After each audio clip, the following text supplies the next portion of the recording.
Possibility. No promises. All right, hello and welcome everybody. What's going on? Hope you're all doing fantastic. We're going to be painting, but today I wanted to talk about, so I just noticed that there was a big show.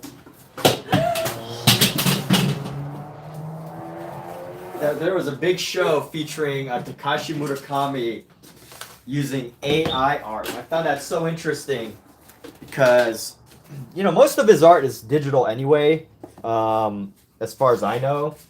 Because, you know, if you don't know who Takashi Murakami is, it's worth looking up. He does those colorful flowers, and he did a project recently where he reimagined old artwork from Japan, which helps to add some color and brightness to old Japanese artwork.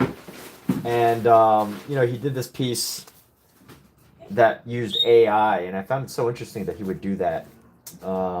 But you know what? It's in a huge gallery, and you know what it makes me think of is that, you know, there's no real turning back of artificial intelligence as far as using it in art. But I definitely think that all artists should totally continue to make artwork, even if it is just reimagining things with AI. Now, I think the biggest question is, you know, money, financial questions.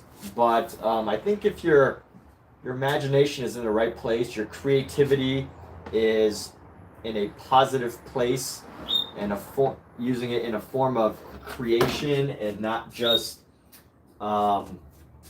you know, duplication. I think there's a lot of positives. But anyway, here's a painting that we did last week, and we're going to move into this smaller painting here. We're going to paint over this. So I should get this up real nice and close here, just to, this is what we're going to be working on. I'm going to raise this a little bit. One of my older paintings, the color seems to have, you know, the color's still there, but I want to make sure that I want to paint over it, paint some more, add more to it. So get a nice lustrous color like this, you know, and it requires a lot more paint than I had used originally. So I'm gonna lay this down, and then we're gonna get started here in a moment. On a moment's notice. Here we go. Pulling some paintings, separating some things.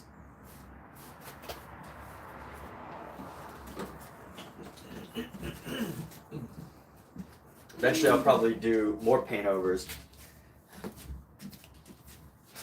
But you know what? I definitely think the more and more I see galleries representing AI and galleries showing AI artwork, the more I think that, you know, humans really got to spend more time to share their interpretations of the world, their interpretations, how they have decided to interpret the world around them. And I think that's going to yield more creativity rather than realism. There's going to be an opening for more expressive stuff. But that's just theory based on what I'm seeing on social media and stuff.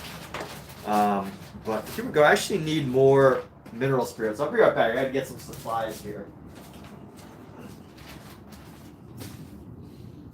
Cat, where's the garbage can? Here?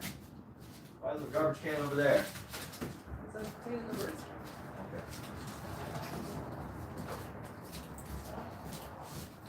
Garbage.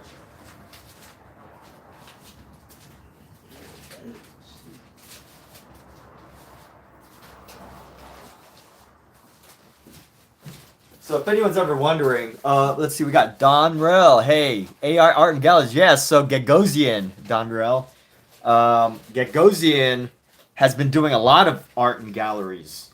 I mean, not a lot, but there's a few really distinct pieces that they've been using. By the way, if anyone's wondering how I clean off paint sometimes, this is to use to reduce the thickness of your oil paints, if anyone's wondering. So if you need to paint more loosely and you just want to cover a large space, this is pretty good. I use Mineral Spirits by Gamsol. It's a pretty commonly used ingredient, but don't drink it. It's not good for you.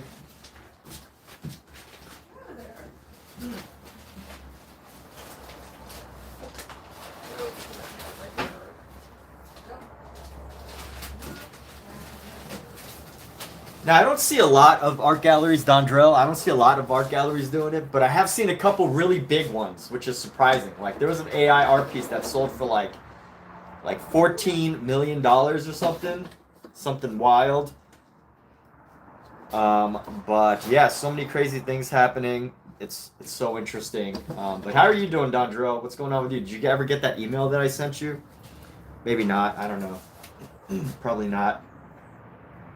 Maybe it fell into your spam box or something. But anyways, I'm gonna loosen up my brushes here. I'm gonna be using mostly small brushes because I really just want to cover space. I'm not to add texture or add more paint. I'm not really trying to do a huge painting. I'm not trying to cover too much space at once. I just want to add like texture and design to it. That's what I meant to say. I have trouble speaking properly when I'm in the middle of concentrating on artwork. But you know, what's everybody think about AI? How does everybody feel about galleries, very well-known galleries like Gagosian, if anyone knows Gagosian? How does everyone feel about Gagosian doing stuff like AI and representing artists who do AI? I mean, I feel like, you know, there's no turning back. There's really nothing that humans can necessarily do, especially in art, because there's no unions for art. I work in film and TV, and there was a big push against AI, and even then, the unions were barely able to really make a huge dent in AI. There's no dent, actually. AI just is going to keep going, but there's no unions to protect artists. And I say protect, I feel like that's, you know, not the best word to use, protect artists, because you know, I guess protecting their work, but yeah. Big conversations now. Katarina Barak. What's going on? How are you doing, Katarina? Oh, did you reply, Dondrell? I didn't see your email. Huh. I'll have to check back into my inbox because I didn't see your email. Maybe that went into spam. I'll have to check again. Must have gotten lost. But here, right now, I'm just like thinking about how I want this to be colored. This was one of my earlier paintings, and trying to plan out how this is going to look. This is in Santa Monica. Well, let's start with the central figure. I'm definitely going to want some blues, some greens, as I lay down these colors. Hey, Dondrell, are you in your new studio yet? By the way, everybody, Dondrell is a Southern California-based artist. He does live streams as well. So totally worth it to check out his live stream if you're here and watching and you want to see, you know, other styles, other people's views on art, if you want to see other discussions or simply just want to watch other artists at work, there you go. Dondrell is here. He streams as well. So just popping this into my paint tube squeezer. Just this one paint tube squeezer can get so much out of it. Like I probably have what it looks like just this amount up here, but once I squeeze this, I'm probably going to be able to get another 10 to 20% out of this tube. That's just sitting at the bottom. Oh, looks like something squirted out of here. But here we go. I'm adding a lot of blue. Actually, you know what? I probably don't need to add that much more blue right now. I probably need more green. I'm gonna lay down some greens. Here's a permanent green. Gonna add this permanent green. You know what? Yeah, permanent green might work. I need some yellows. Let's do a light yellow here. Let's find a good yellow and ochre. Cat yellow medium. Let's get a little bit of an ochre into this. I'm realizing that I don't have as much yellow compared to everything else. Alright, so add down some yellow ochre. Yellow ochre is like a brownish, goldish. You can really use it for a lot of things. It's great for skin tones. It's great for nature. This is such an amazing color, yellow ochre. It's great for skin tones. It's great for nature. It's great for, you know, making things look golder or making things look, you know, it's really like a good middle color. I wouldn't necessarily call this neutral color. Maybe it is. I don't know. But I find this as a great color in between, like, you know, a dark brown and a very light yellow.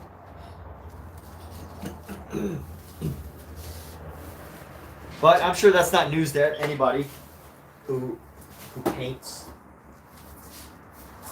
But I guess all artists or all people viewing this are coming from all sorts of different places and experiences and whatever.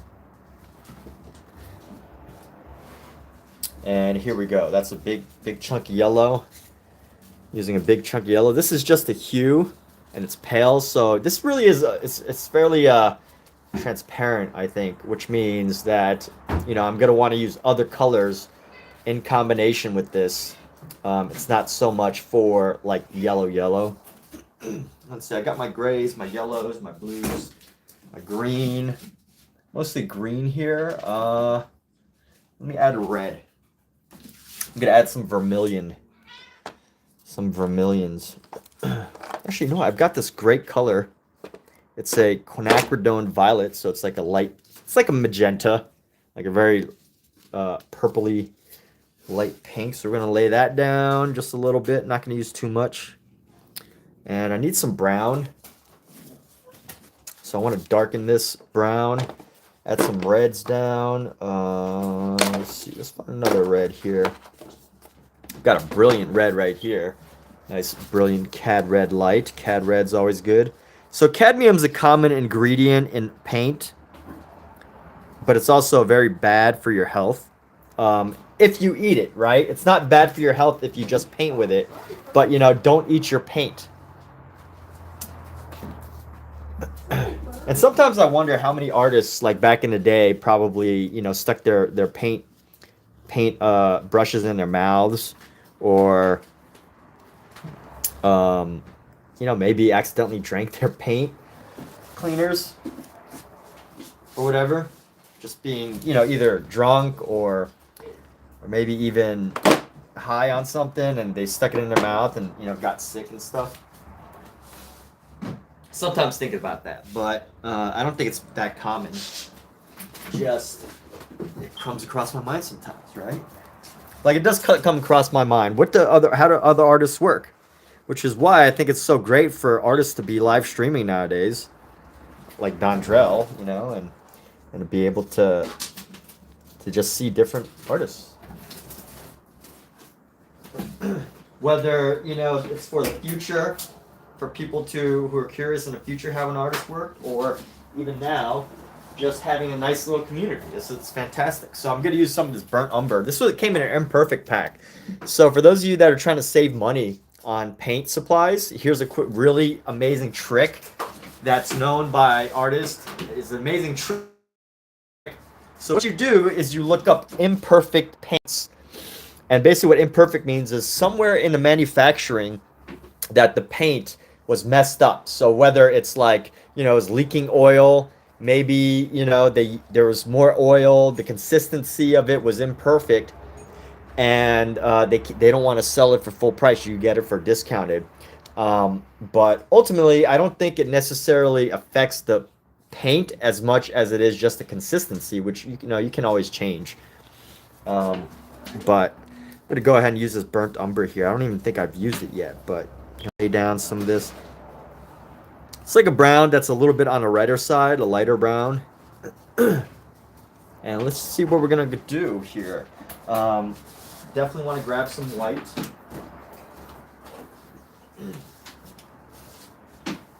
Oh, wait, actually, I think I still have some white left over from this tube. Yes. There you go. I got a lot of white left over from this tube. I haven't painted in about a week. So on a vacation, didn't travel with my paint supplies, and you know, so coming back here, there's a kitten right there. Let's see a kitten. Kitten playing with a toothpick. A toothpick? Thing. Oh, well, I guess that is a toothpick, but it's also a floss. So, yep, there's a kitten. Is he still there? Yeah, look at him laying down there. So that is Scout. He is a black cat who seems to be growing some little white fur on him, a little white specks. I don't know what that's about, and I don't know if that's normal, like for an all black cat. But I guess if he's growing the little white furs, I guess he's no longer an all black cat. But yes, anyone watching this has suddenly been crossed by a black cat. And if you feel superstitious, right now is the time to knock on wood. But he is a very lovable little guy, and he's only brought me good luck. And lots of enjoyment. Alright, here we go. Time to paint. I've done a lot of talking. And I think we're going to start with... I think what I want to do is go with the light blue. So I'm going to grab some white to mix in with our blue here. We'll probably use this blue a lot. And I want to lighten this blue quite a bit.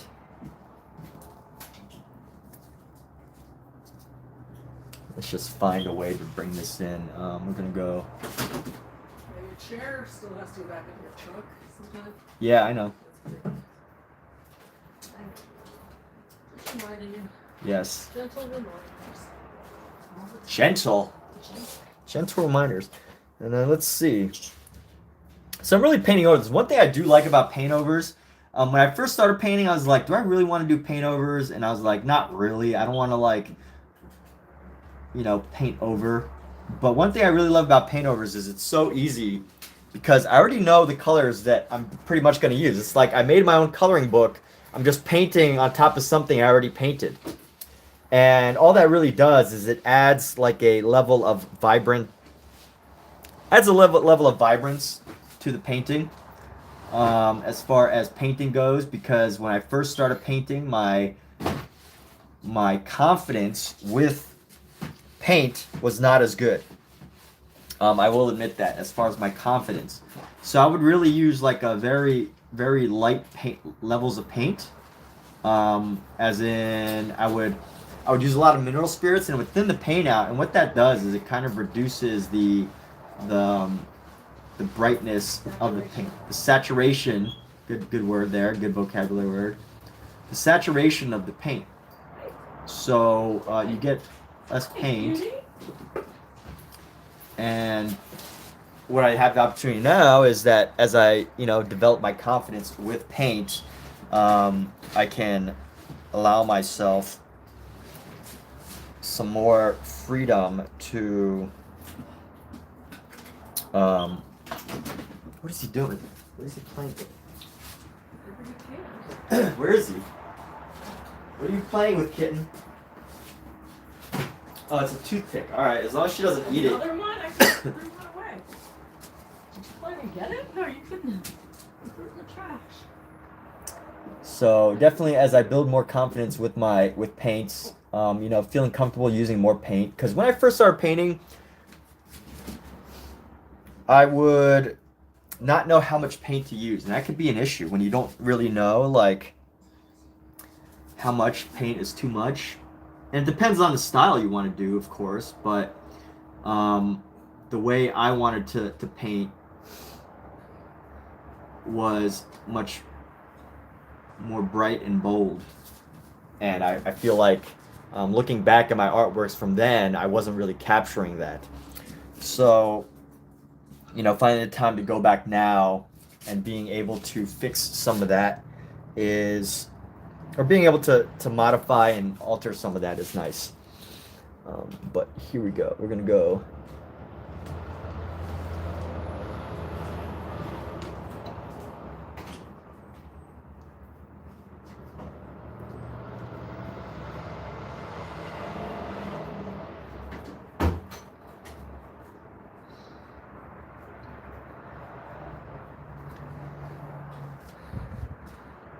Just to add some more dimension. You can see some of the things lit up Some things are brighter, more lit up. It's using like a nice light brush to just go over some areas, add some more color, and I think that will ultimately help to spice up this painting. I like the way it originally was, but you know, you can definitely do more to over time to add to the painting. You know what's great is the paint that's underneath is going to show through at some levels. So no matter what, this is going to have a positive effect on a painting. And I'm not changing the overall structure or anything. Most of it's going to stay pretty much the same. But it's almost like a coloring book, you know, like a self-made coloring book where I've already laid down the colors. I've already colored in it, and now I'm just, you know, going back to improve upon them. And yeah, there's that. So let's see. We've got this section right here. You know what? I will use some of our Payne's gray. This is white. Here you go. I'm going to lay down some Payne's gray because I don't want to use black on this as a color.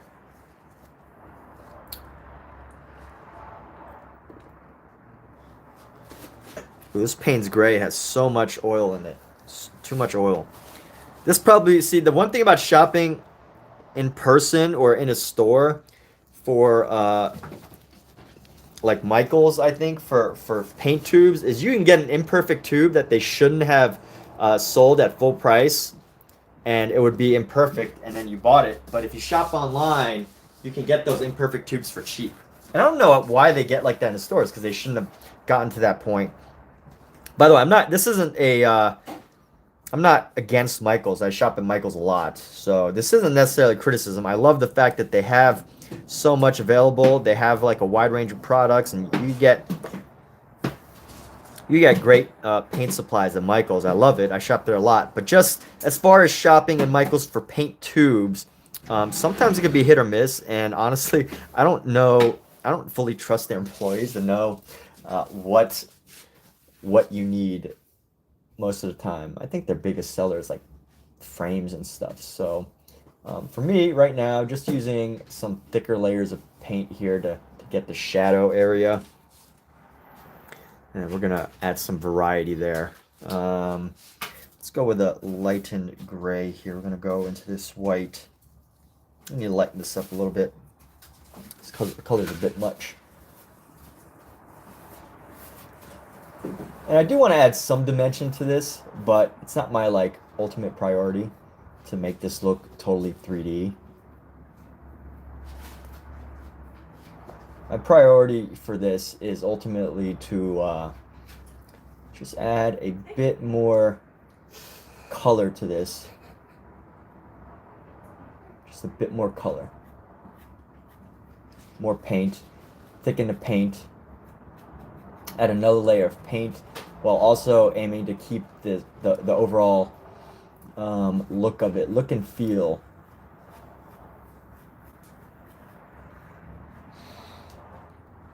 I'm using actually a pretty rough brush for this.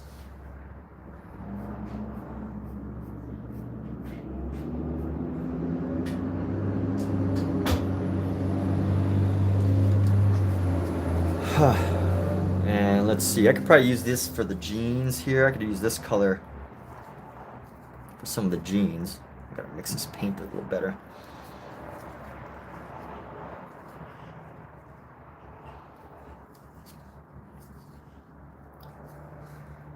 Some very dark pants.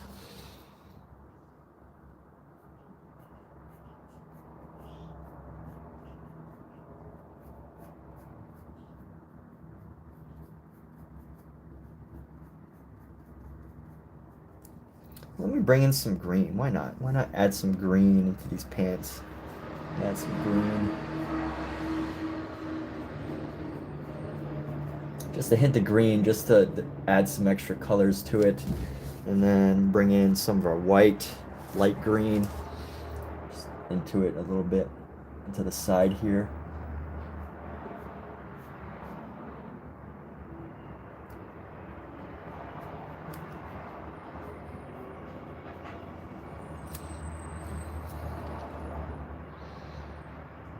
to add some extra dimension onto this fella. Let's go this gray here and bring some more color across here.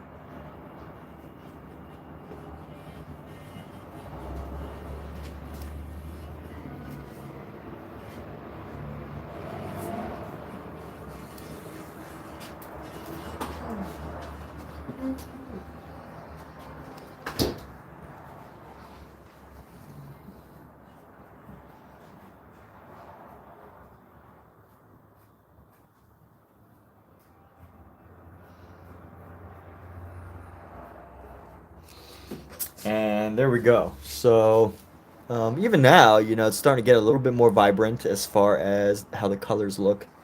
Gonna paint a little darker. Let's get it just a little bit darker along the pants here. A little bit darker around the side.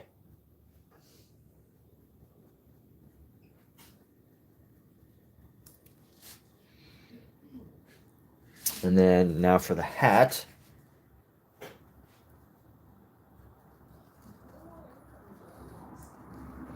And by the way, this painting was originally titled "The Rose Keeper."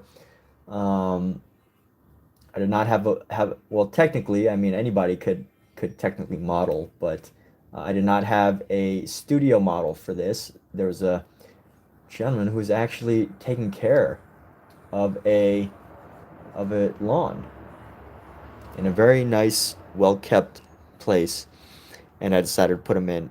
MV Art, what's going on? How are you, MV?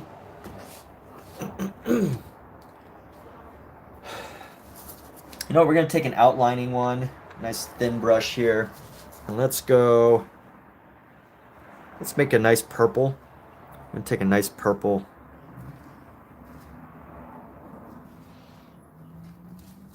I'm going to outline this.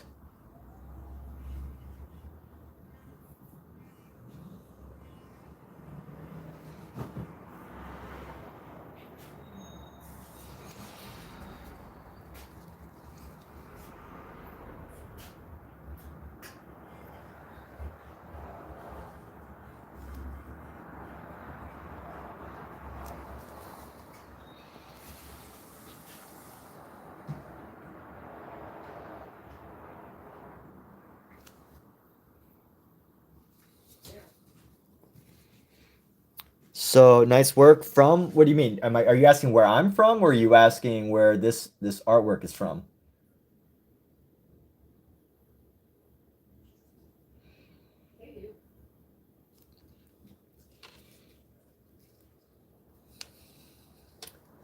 Just said from.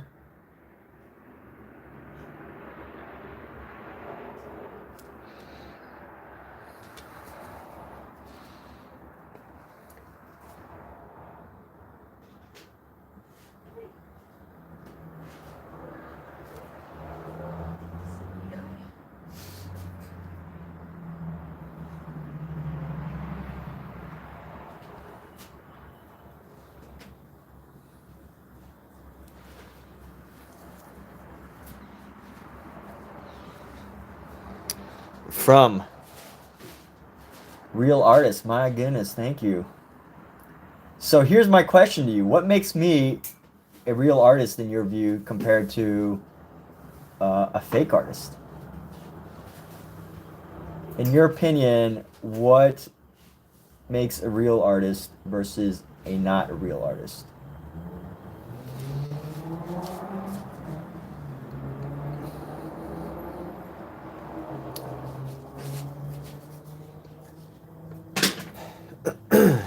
And then what I need here, so I got this great blue here. I think we got enough with the blue. Blue seems to be dominating right now. I do want to go into here and maybe tighten up some of the darker areas so that this line work isn't showing too much. So let's go with this gray and just come into here just a little bit. Just oof, a little too much. Let's go grab a white. A little too dark.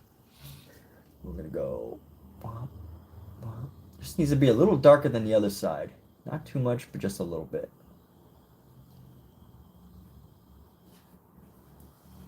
or even just a little different of a color. Add some of our green in.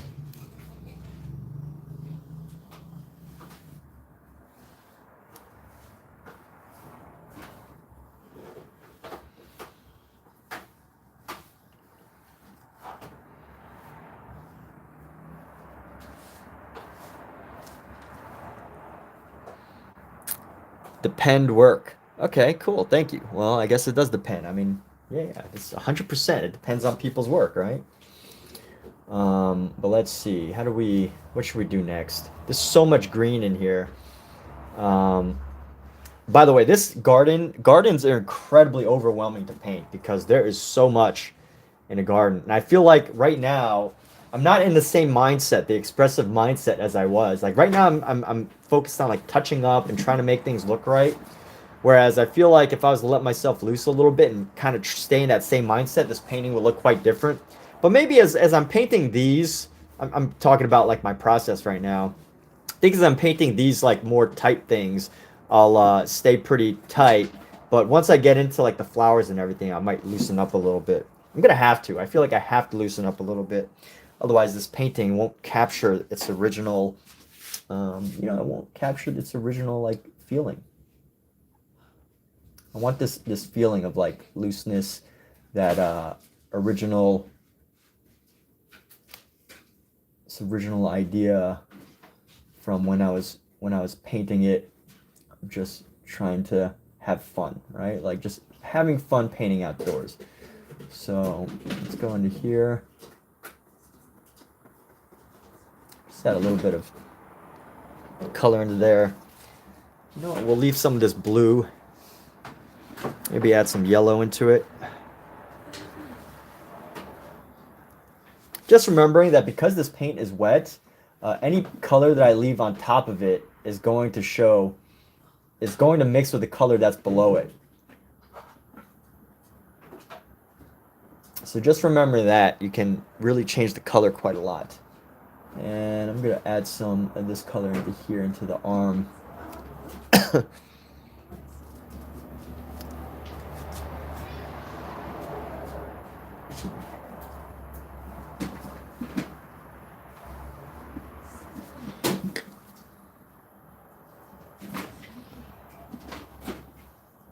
But what's going on with you, MV? I see you are also an art channel, I guess, right? MV Art. Common sense would say that you're an artist researching your competition. No, just kidding. But in all seriousness, what brings you out today? What has got you so excited to be here?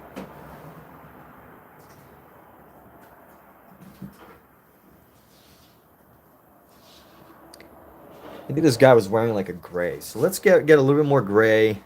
Darken this color palette a little bit. And at minimum, we can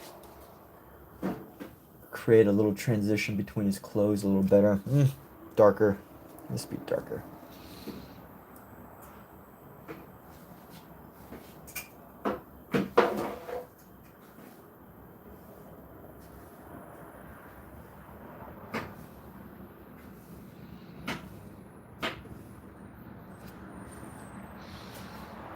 He's got some massive hands.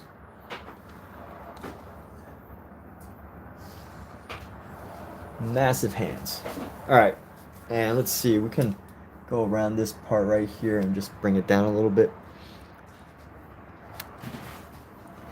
Su Brasileiro. P.Oi. Maria Elisangela. Welcome. How are you, Maria? Maria. Maria, Maria. Maria, Maria.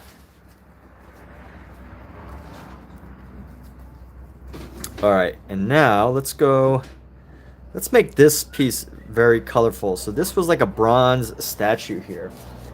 And we're gonna go around.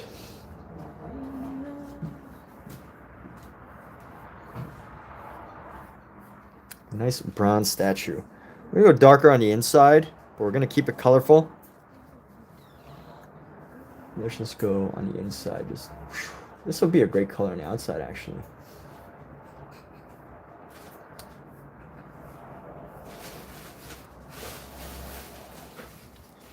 Let's go much darker on the inside here. I want to create the separation.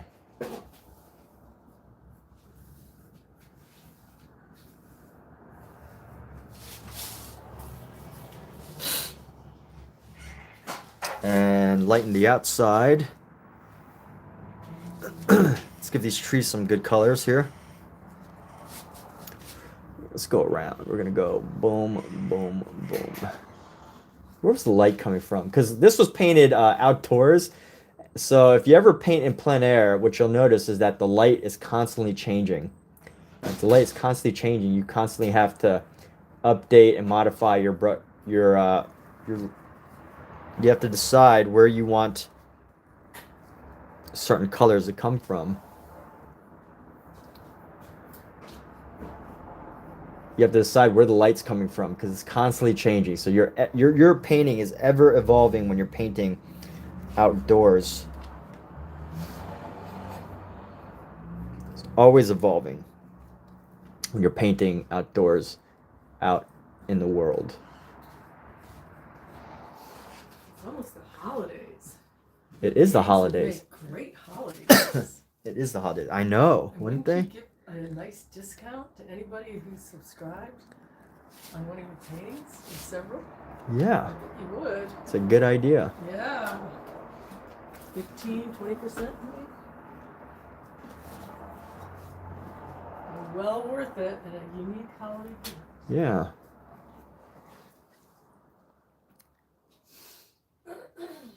Elisangela. Now let's make these colors a little brighter. I feel like these colors, I have the opportunity to really spice this painting up with some more color, and I am not doing so. Let's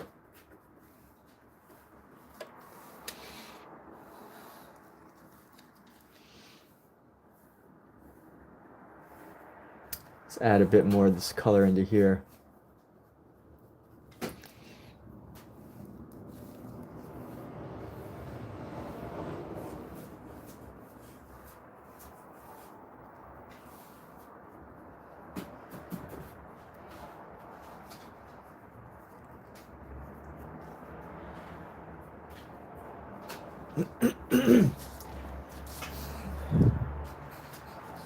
So the trees definitely have more color. So that's good. That's good. We're doing good. We're doing good. And let's go with a green. We're going to darken this green a little bit. We're going to darken this into like a green and give some of these trees some depth. Actually, you know what I can do to make it look, change the color up a lot, is add some white.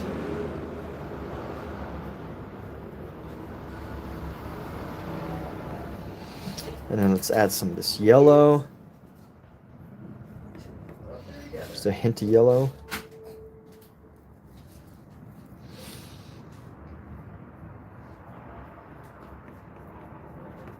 And one good thing about painting after you've already doing a paint over after you've already finished it is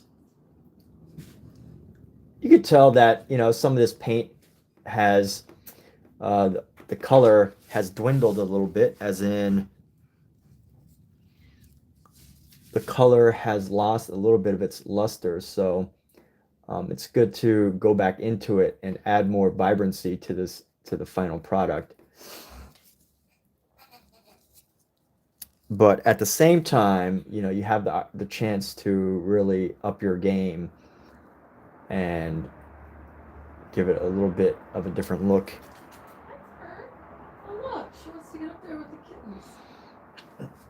kittens. Aw. She's reaching over. Aw. Did you make room for her? Oh. Are they couldn't make room? Oh. Must be accepted. She is Get accepted. a bigger cat tree. You can Yeah. Do you want to go with them? You do?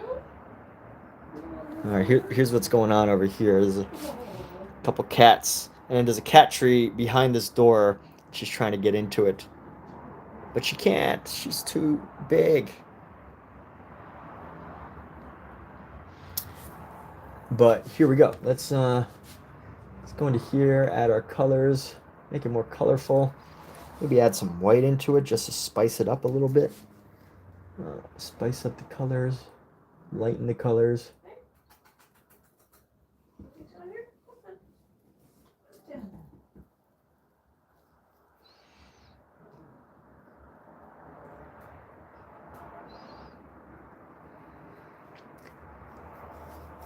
And then here we go. I'm gonna go boom.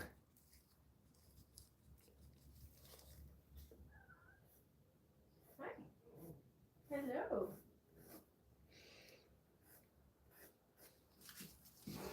Let's add some pure white. Just go around this. Hi. She wants to get up there. Let her have some room. Oh, Fern. She's left out. Here, why don't you go bring the kittens to the cat tree? Cookie's looking kind of chunky, huh? Yeah, a little bit. Getting a little chunky monkey, you two. I don't know. Yeah? They're comfortable. Hollywood, holiday, VAT, red carpet industry night, Saturday. We're invited.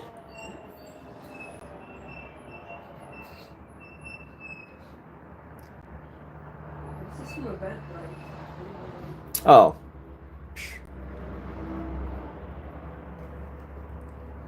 And here we go. Let's add some bright yellows. We want some bright yellows into this section right here. We're gonna go bright yellows. And actually, you know what? We can add some more bright yellows into these trees. Give it a little bit more color variety. Add some bright yellows here.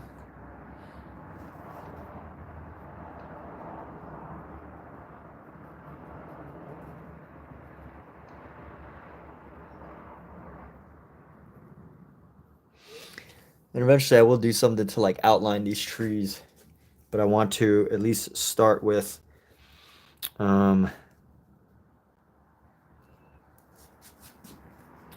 something to color in these trees. Maybe I should move a little faster, you know. I'm painting too slow. I find myself that when I paint too slow, I don't quite get to capture you know, the same movement, the expressiveness. So I'm painting a little too slow right now. Let me see. Let me get back into like a groove of painting fun, not too slow. Slow is good if you're trying to get real tight, but that's just not what I do. You know, if you're trying to get super detailed and that. But sometimes I think it's good to like just paint faster than you can really think, you know, because then otherwise your body starts to say, oh, well, this isn't right, that's not right. And then you go down this thing of you just recreating something you could have taken a photo of, which nothing wrong with that, but I think that if you, with AI and everything and cameras and with AI and cameras and Google Maps, you know, there's some things that are worth adding your own interpretation to.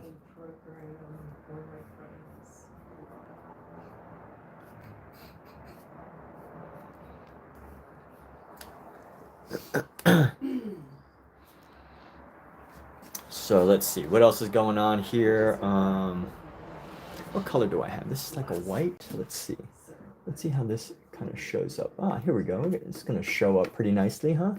Add some colors. Let's lighten up this green here. We're gonna paint faster up here just to get these bushes taken care of. Oh, you know what I can do? Let's start to use our creative mind again. We're gonna pull out some. I'm gonna pull a.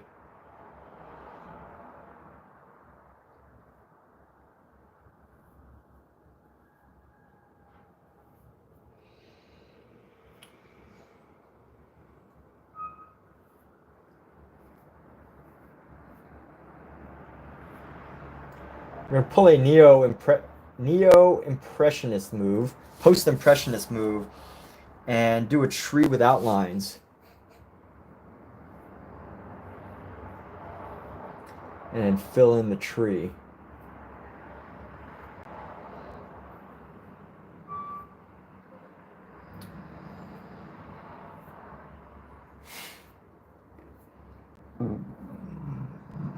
Excuse me.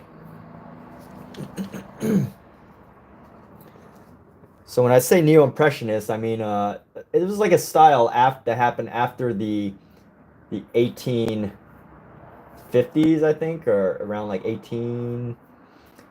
started in like 1850-ish. And what they would do is they would outline what they were painting, and that took away a layer of dimension. So when I say dimension, I mean like this looks 3D, you know, you kind of see a scene and there's something in the center. Took away dimension and really flattened an image. It was adapted, it was learned from the Japanese who would do wood prints and cutouts and things. And ultimately, you would create a flatter image because more of the color and you would have less shadows. But at the same time, it would help to create very vibrant and colorful paintings. So you have to sacrifice one or the other sometimes. You know, you can do both, but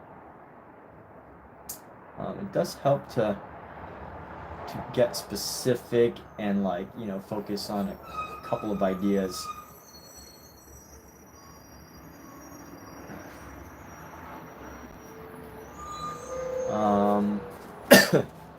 And here we go. Let's go into this, and we're just gonna use lots of color to brighten up these trees here. So we're gonna go right into here. Right into here. Let's add some more green here.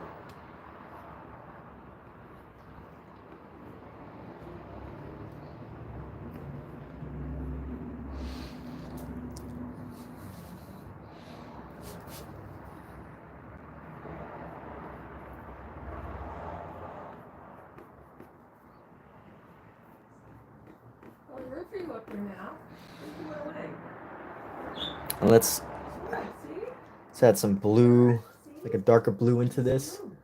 Actually, you know what? Let's stay with this green. I really like this green. We're going to stay with this green. Maybe add some more yellow just to lighten up some of the leaf colors here. We're going to go lighten this up. So we're going to go.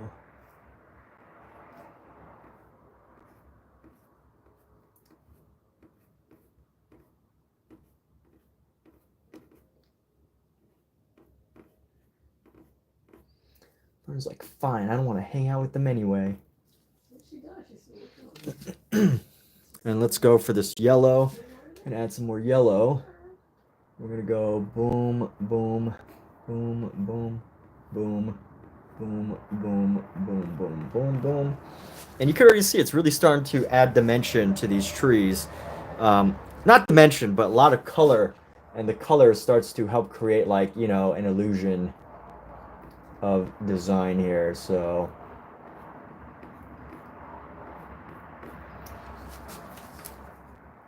ultimately this style, again, what I'm doing, from my understanding, my interpretation of art history, is what the French did with Japanese art.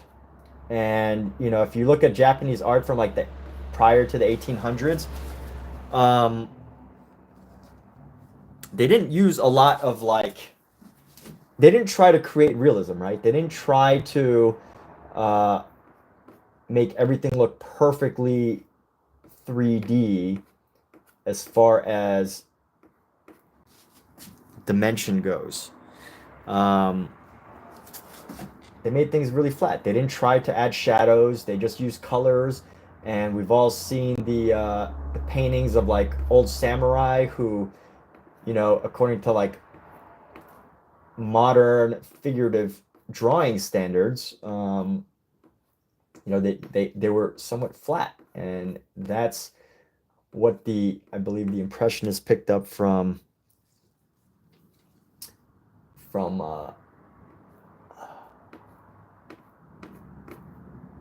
the Japanese artists of that time. And then, you know, they started to paint these really colorful paintings that gonna add some red or red and green, red into this.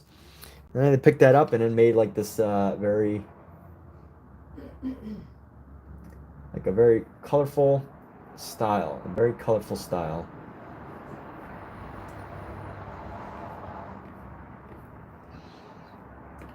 Let's go. Let's add some red into here. And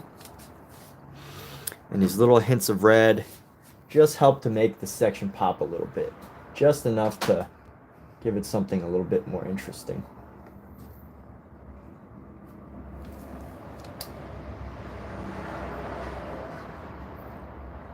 And there we go. Okay, so that's okay. I like where that tree's at. I think we could do it again. I think we could do it again in the back over here.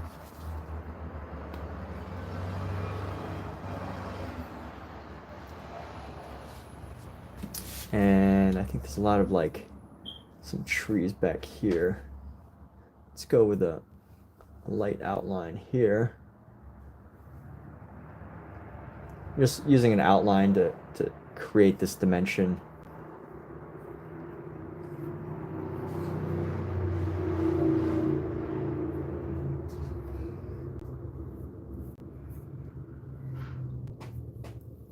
It helps to capture the fluffiness of the trees without, trying to overdo, without trying to overdo and overwhelming yourself with the minor details, right? The minor details being that, the truth is these trees, there's so many leaves and no one, I guess there are some artists that might try to paint every single leaf. But if that is not what you're striving to do, then this is a way to capture the idea of it without overwhelming yourself, while still being creative. But it's good to know like where this style was adapted from or learned from as far as what I'm doing with the trees, because then you can go back and you can look at it and you can study it and come up with something that works for you. And yeah, there we go. So here we go. Let's go back into these trees right here and just add some of our greens, our yellows. Let's go right into here. Boom, boom, boom, boom, boom, boom, boom. Greens. Let's bring in our yellow.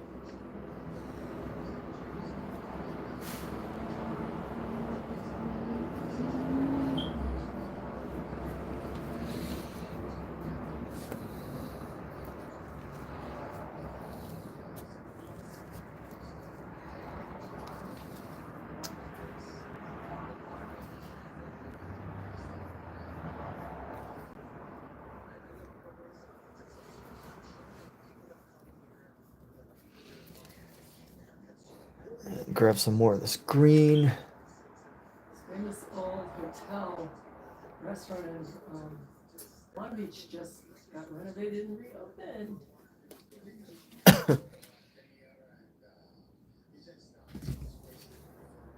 You know what? There's not enough leaves covering some of these trees. So what I'm going to do is I'm going to add a section of leaves right in front of it. Let's do a little section of leaves right there. Section of leaves right there. Just so, it looks like there's some dimension without, totally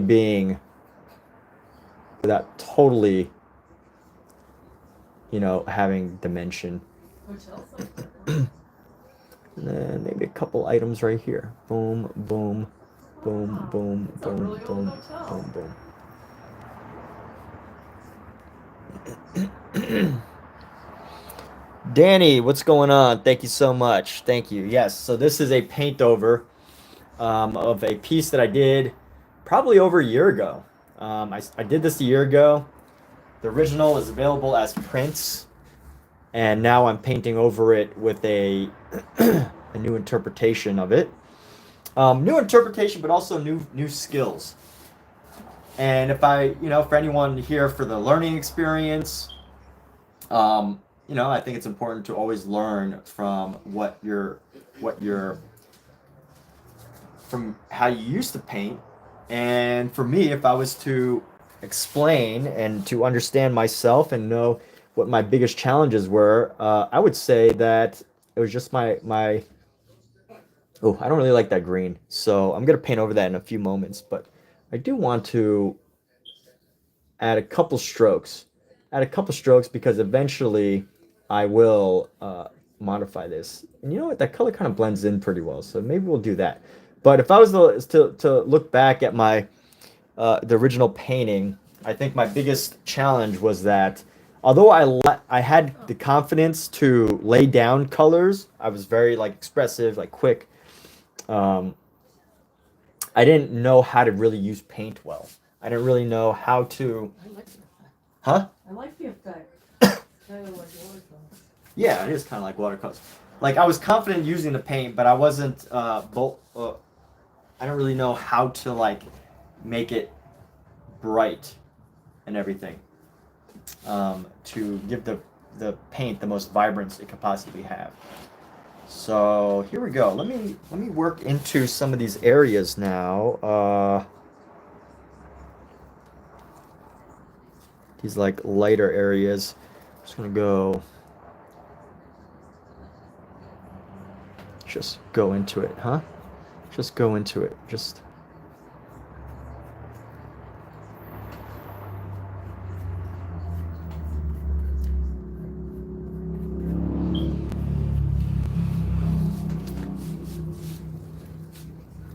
Let's just go into this painting here.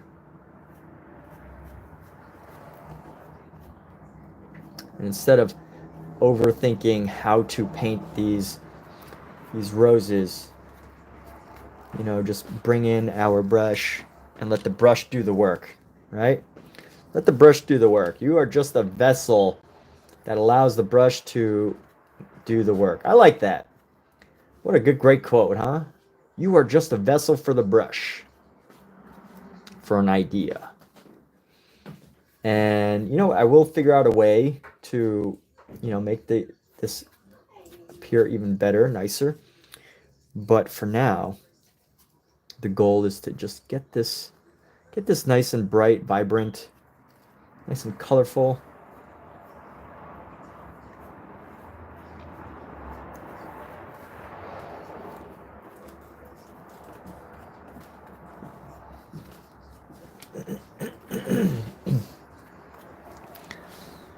And you can already see some of the yellows and the darker greens allowing themselves to pop. And you know what I can do is I could probably just go darker green on the bottom here. Just go a little bit darker green just to give it a little bit of dimension. Not too much. I don't want to overdo. Well, I guess that wouldn't hurt. I was going to say I don't want to overdo adding dimension, as in adding dimension, as in using shadows to like create a specific shape or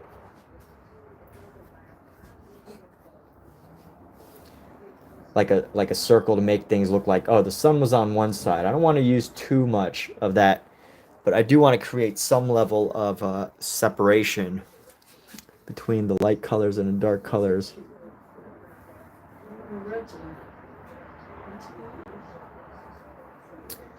So the hard part about doing paint overs on some of my paintings is staying in the mindset of staying in that same mindset of when I originally paint, right? So when I originally painted this, I was in the mindset, hey, let me just have fun with these, right?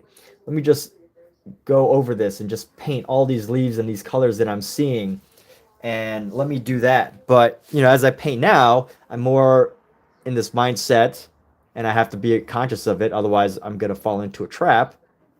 The trap of myself is, oh, this has to be like exactly the same, right? I'm just painting over this, and you know, it has to look right. But I think the truth is, since I'm not a conservator, since I'm not painting this 100 years from now as someone whose job is to preserve and recreate the original piece, since that's not what I'm doing, I have the opportunity to free up a little bit. Which, you know, brings back to a point. I often wonder when I look at, I don't know if you've ever seen a painting that has probably been recreated, or, you know, things have been fixed on the painting because a gallery hired somebody to professionally repaint the painting or whatever. But I often look at paintings. I'm like, was that on the original, or could the person who was painting the eyes, repainting over the eyes, just didn't know how to paint eyes? You know, something like that. Have you ever wondered that? I don't know if anyone's ever wondered that, but I do. So here we go. I'm going into this with some ochres. And you know what I should do is I should probably use a thinner brush here. I should definitely use a thinner brush. But before I get into that, let me go back into this section here. I got that pretty good. It's pretty good. Let me get these last trees over here. Let me get this under the tree.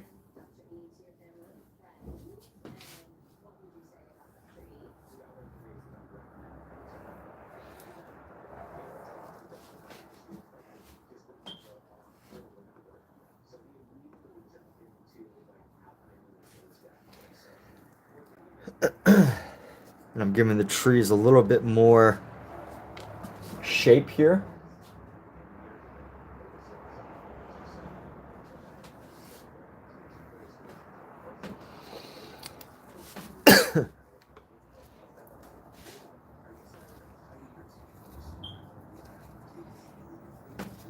Grab some of this nice thick brown that we've got.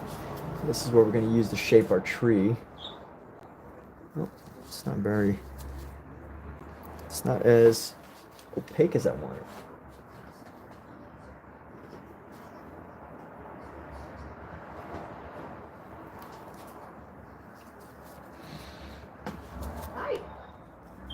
Maybe I need a red to contrast, add some red into this to add this contrasting color.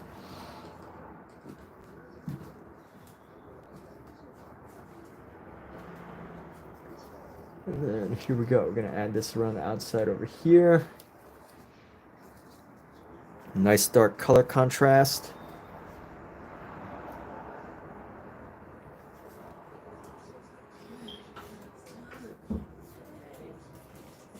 I'll be back. If you're not back in 30 minutes, I'm going to have to send help.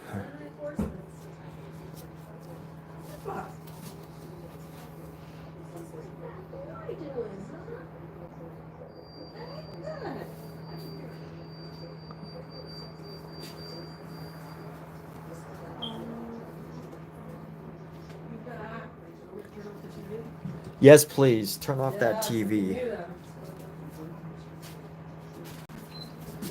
I'm going to go around this tree.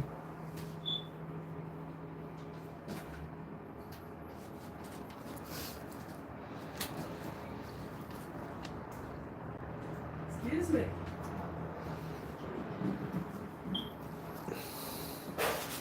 Grab this color and bring it down.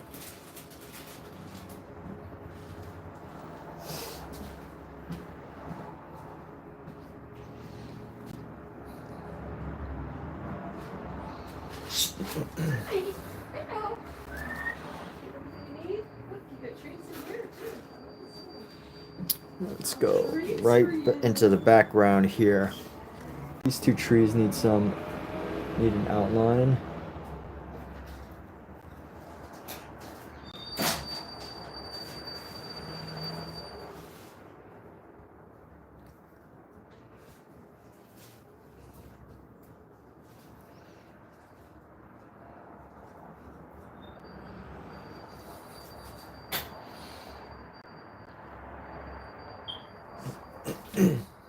This tree's looking good. I like it.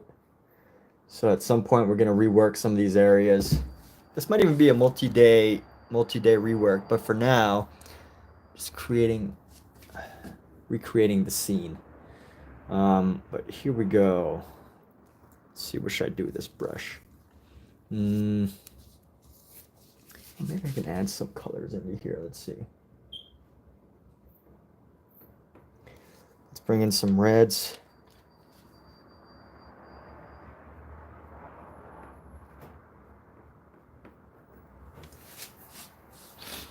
And then some white.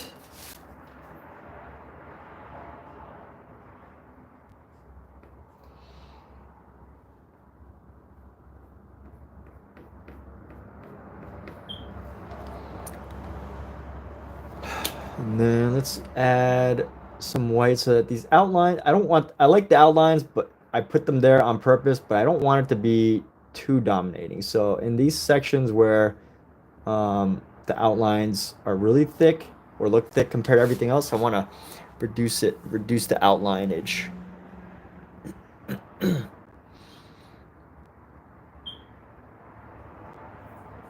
And let's see, constantly looking back. If you see me like turn like this, I'm looking back at the camera.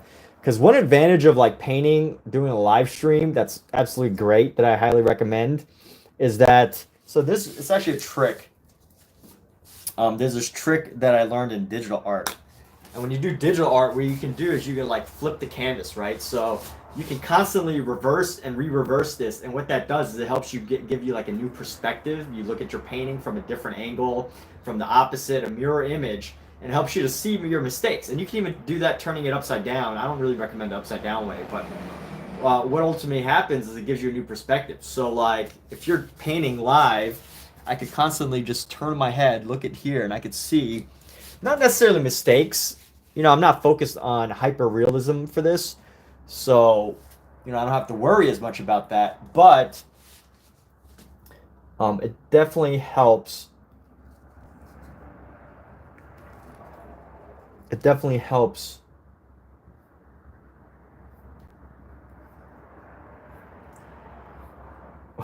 It definitely helps as far as looking at your work from a different angle.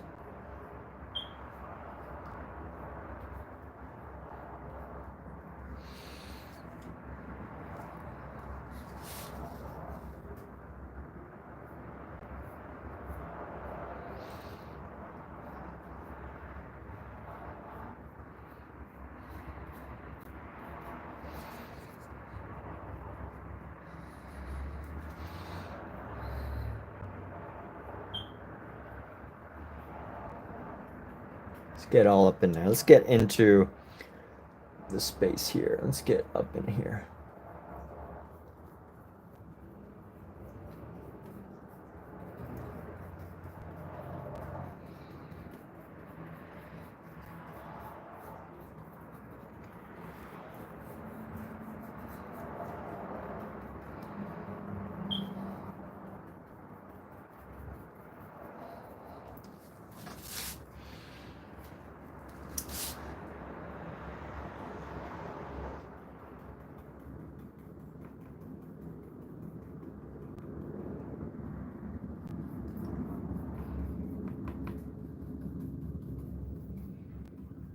Get that. Make it look just a little darker.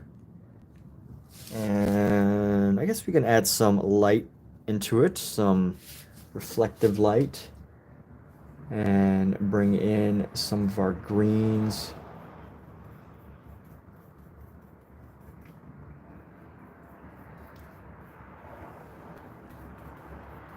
Give it a nice swirl.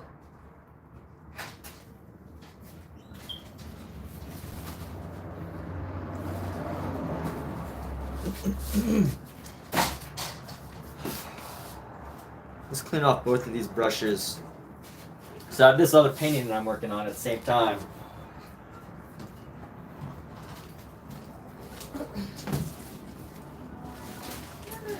So here's a really fun piece that I've got going on. This is called 1000 Paintings, and basically I use this to clean off my brushes. I use this painting to clean off my brushes. And I love the way it's turning out. I absolutely love it.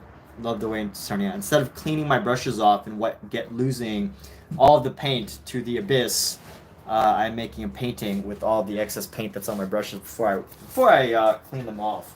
And it's creating a lovely effect. Because, you know, it's great when there's no specificity as to how, when there's no expectation, you create some interesting things. Alexa, what time is it? It's 11:34 a.m. 11:34. All right, I got a few hours to paint, which is great. Haven't painted in like a week. which a week feels like a long time, especially now when you're like I'm on Instagram a lot. I find my inspirations on Instagram. I like to follow a lot of artists on Instagram, and when you're on Instagram a lot as an artist, I feel like what happens is you get so caught up in like, you know, seeing how other people work. It's almost impossible, right? You can't, as humans, it is impossible to not compare yourself to others, or at least see what others are doing and feel like, hey, you know, I should step up my game a little bit. And not so much to compare yourself as far as how talented you are or like your technique, but staying up to date with other people as far as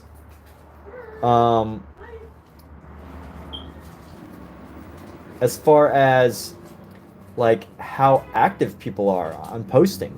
And I love knowing, I love staying up to date with like other artists and just, you know, being surrounded, technically not in person, but like surrounded on Instagram, just inundated, I guess is a better word, with artists who are constantly working, who are just like always coming up with a new post or painting or something. And I just love being able to see that because it definitely keeps me motivated. Like seeing how much other artists work. There's this one artist who like makes like a new painting and has done a new painting every day for like a year, and they're not small paintings either. These are very big expressionist or impressionist paintings. Ryan Jensen Art, if any of you follow him, he's an impressionist painter based in Southern California. I follow his work, and what I really enjoy about it is the fact that he posts so darn much.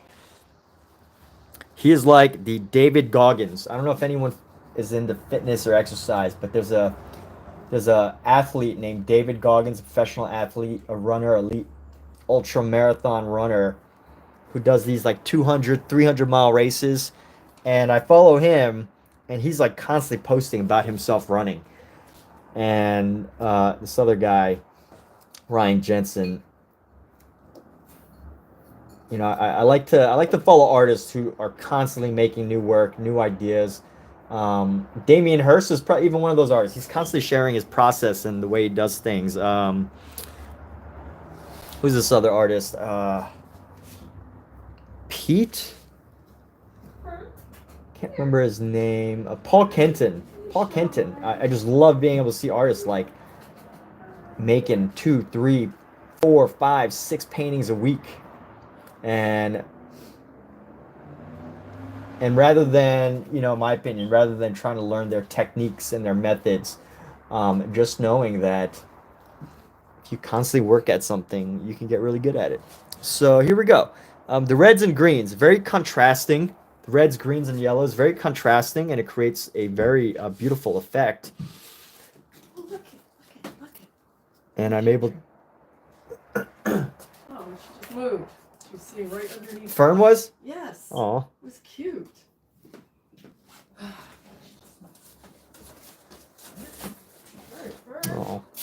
Oh, cute kitties. Cute. Who's got cats? Anybody like cats? You have what? Really small. Look how small those are. What? The boxes are down in the. Oh. That's all it's left. They're so tiny. You can put books in there. Not very many. Yeah, but you can. In a box that's only like 3 inches deep. Yeah, you can fit a few books.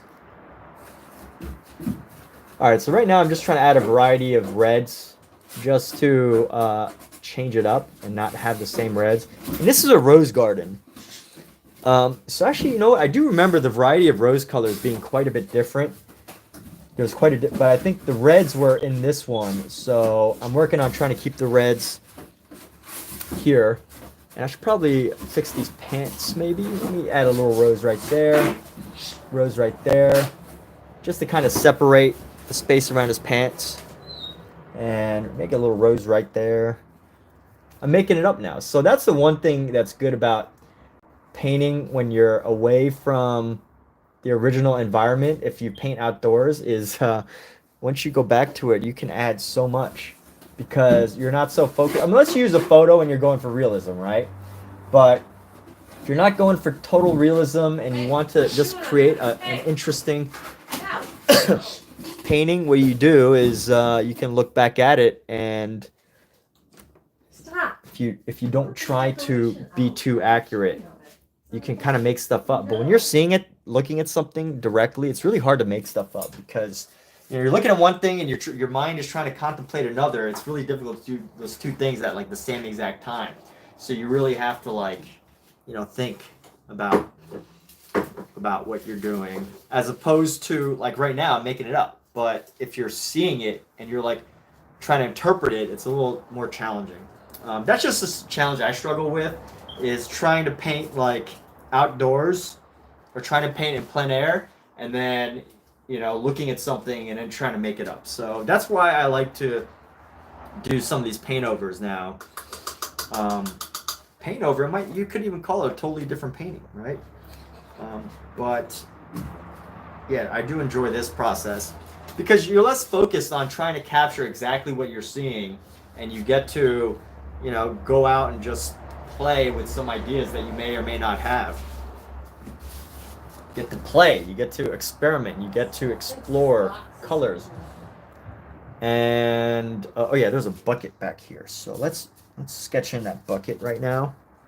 We're gonna use our dark blue, take our gray. There's a bucket here, so sketch out this bucket.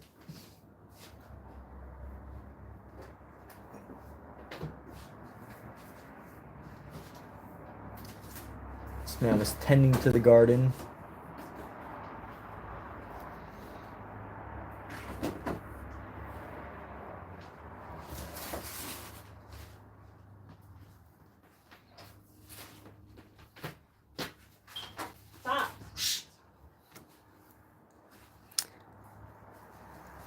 And you know what? I do want to add outlines to our figure.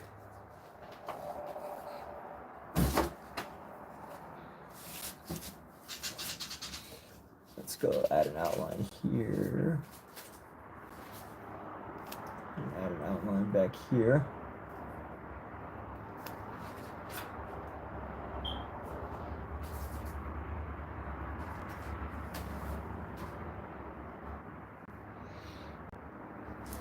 Can't really see the outline that well, so I want to darken it just a little bit. And let's add it around the front of his body.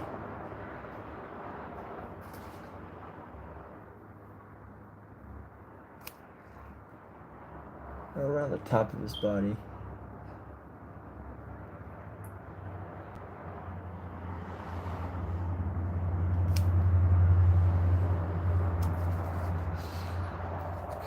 Some more of this color.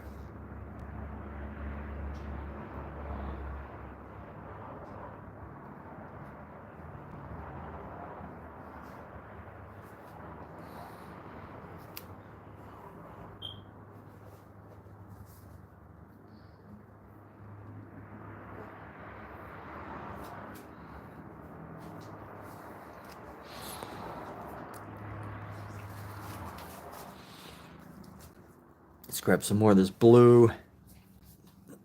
And the original painting, this probably took me about 3 hours, I think. The original version, probably took me about 3 hours. I was out in, this painted in, what's the name of there? Santa Monica, California. So this is painted in Santa Monica. I think if you've ever been to Santa Monica, you would definitely realize these statues. And here we go. So,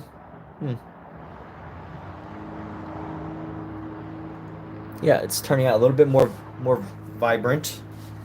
And what we're gonna do is we're gonna add some color to this bucket here.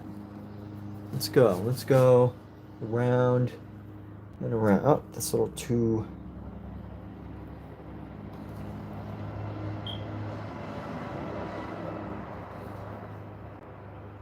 dark.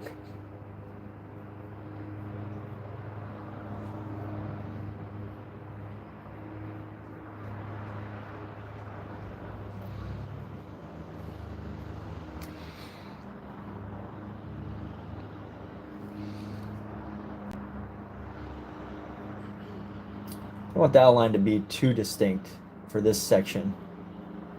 So I want to reduce it just a little bit.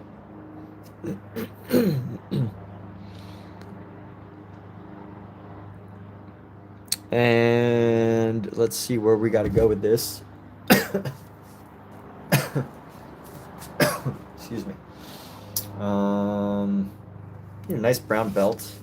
Let's give him a nice belt. I'm gonna give him a nice belt here. Let's go make marks. Just marks. Add some red into there.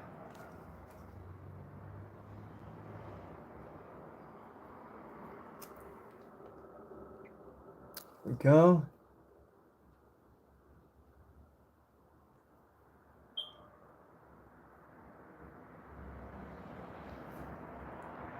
That belt pops up nicely.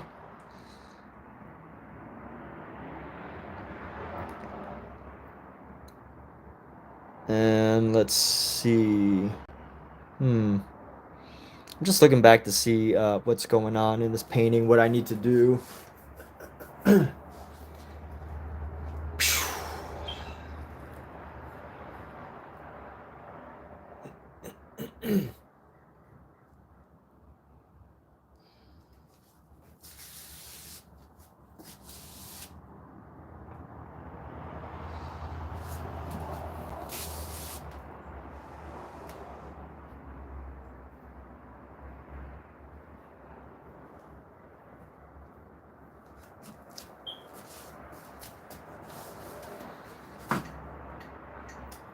And this is totally an open room. I do see some viewers, so if you're here, if you got any questions, feel free to ask. I know there's people from all over the world, so if English isn't your first language, you can always use Translate. Hopefully, what's amazing is I think Google has this thing now where you can talk, where I can speak, and it automatically translates in like text to whatever language you're watching from, which I think is pretty cool. I don't know if it actually works. I haven't tested it, but I think it's a thing right now. I think it is a thing that's happening. Let's see. I want to create another outline for some of these sections here. And I'm going to loosen up on my sketching. So for these little areas, I'm going to add a little bit of an outline right there. Another outline right there. We're going to go with an outline right around here. Another outline right. Actually, you know what? I can add this outline right here. And then this outline is going to come out like so. And then right here.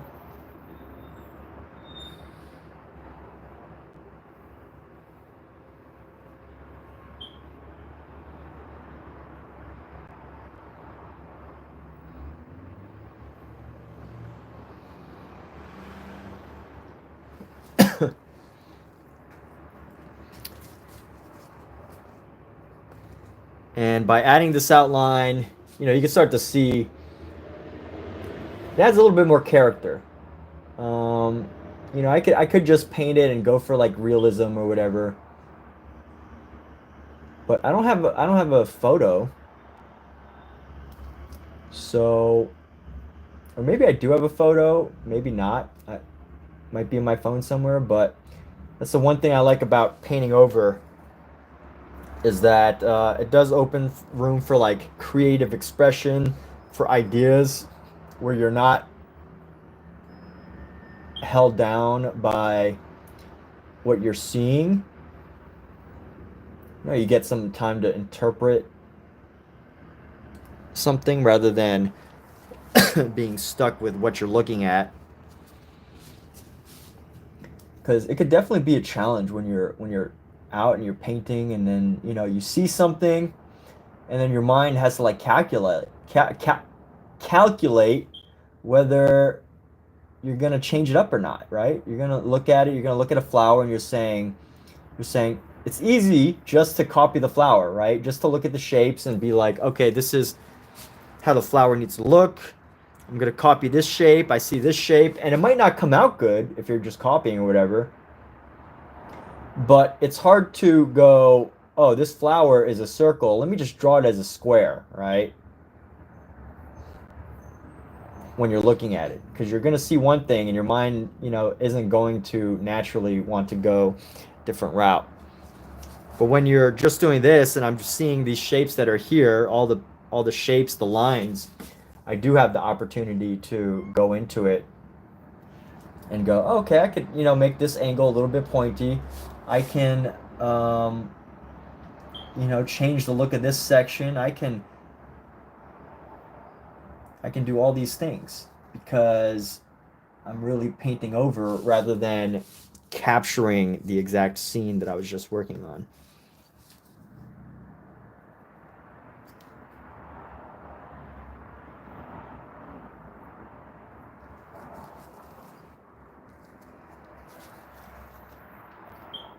But again, now, you know, this becomes a piece.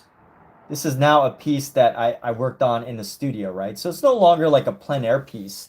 It's no longer a piece that, you know, was totally painted live, because I've done it.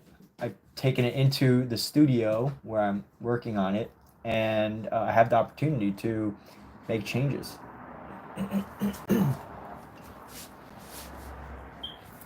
It is interesting when you think of Claude Monet. So, you know, Claude Monet, probably one of the founders of Impressionism. We often think of him as, you know, this painter that would go outdoors and he would just paint for hours and hours and just capture the scene. But even Claude Monet, according to his art historians, brought his paintings into the studio and then modified them later.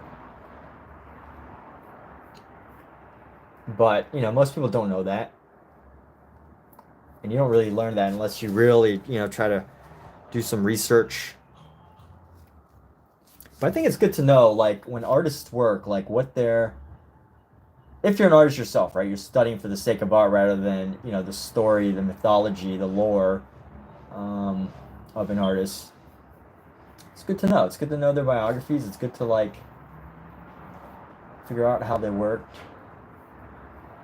Because you can learn so much. You can learn a lot. So what we're going through now is sketching out this area, and it looks really thick. These lines look really thick, and that will change because we're going to paint in between the lines at some point. But for now, I want to give it this... And they're a little crooked too, but that's all right. We're going to fix that. Let's see what we got here. I feel like there still needs to be another outline. I can't remember if there was an outline around this back area, but I'm going to paint it in anyway.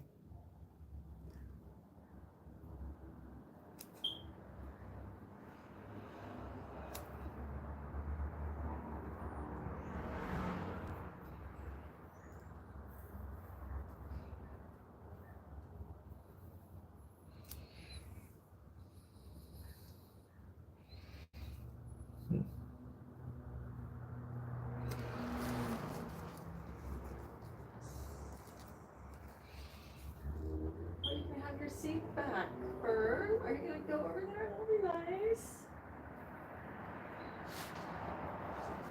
That Fern. Yeah. You can push him over. You can share it. You want to share it? No? Fern? You want to share? I'm just gonna add a thin line. Just gonna give it a bit of dimension. This is just drawing. And we're just gonna... Oh, what's up, Omizu? How's it going? How you doing, Omizu? It's been a minute. I've been on a little trip to see the family. Yeah, this is a little scene. So this is actually a paint over from quite a while ago. I did this painting probably a year ago, over a year. And now I'm just taking the time to paint over it, to give it a different look. Okay, you see my ruler? Yeah, I saw it. Never mind. It's right here.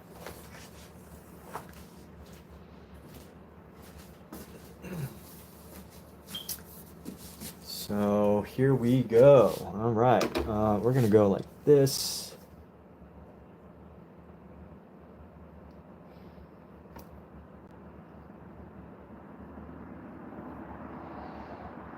Just gonna go around.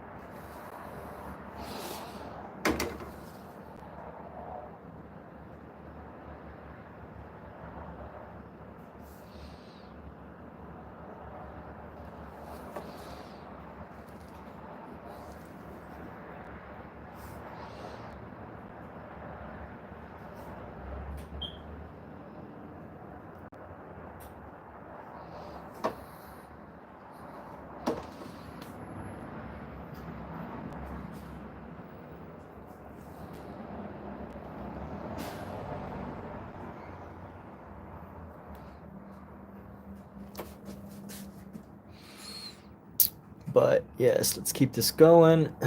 Sketched out some of the main details. The paint smells so strong right now, so I let loose a tube of Payne's Gray Winsor Newton oil color, and it just like, it is so filled with linseed oil. I think it's linseed oil. They put so much linseed oil in it that it's just like smelling of linseed oil. I'm trying to work through that right now. But let's see. What next? What should I do now? I think what I need to do is go in between these spaces and fill them in. Let's see.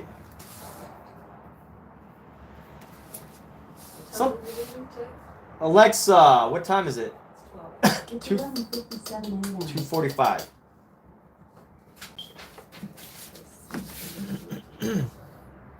All right, and here we go. Let's add some color into these sections here. Some little dashed lines.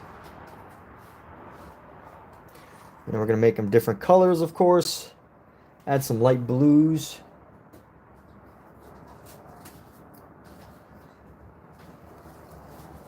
And then add some greens, some light greens. Or yellows, we could call them. And then let's add some more white again, so we don't lose the color here.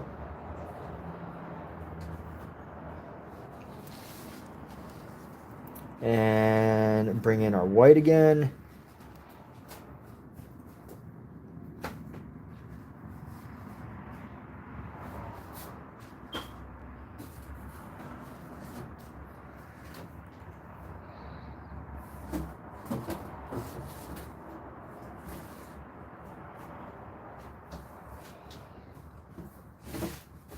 There we go. Keep this nice and tightened. Is this a specific location or something from my imagination? So this was definitely from a specific place. It is a garden in, so this is actually based on a garden in Santa Monica. So if you ever have a chance to go to Santa Monica, there's a garden there that is a rose garden, hence the roses. There's a rose garden. Actually, so this painting is actually called the Rose Keeper. When I was there, I went to go paint in plein air, and their gardener, their keeper happened to be there. So, you know, fortunately, they had a few moments where they stood long enough for me to capture them, and that's what this is. So this is a scene from Santa Monica, California. I painted this about a year ago, and now I am adding a spin to it by painting over it and just adding a spin. Adding a spin by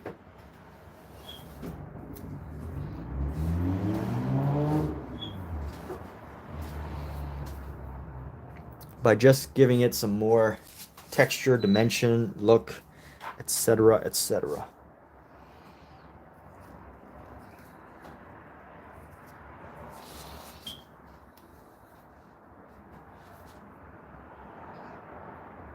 Different colors.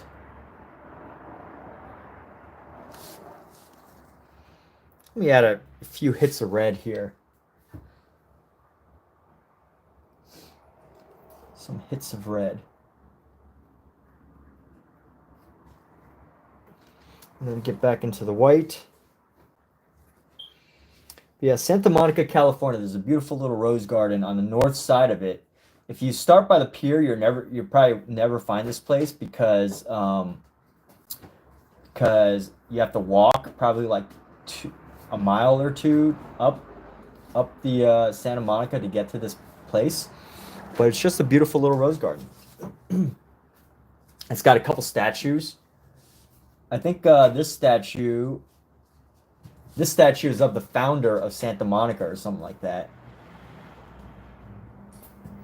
Or the person who helped to fund the development of Santa Monica. I don't know her name.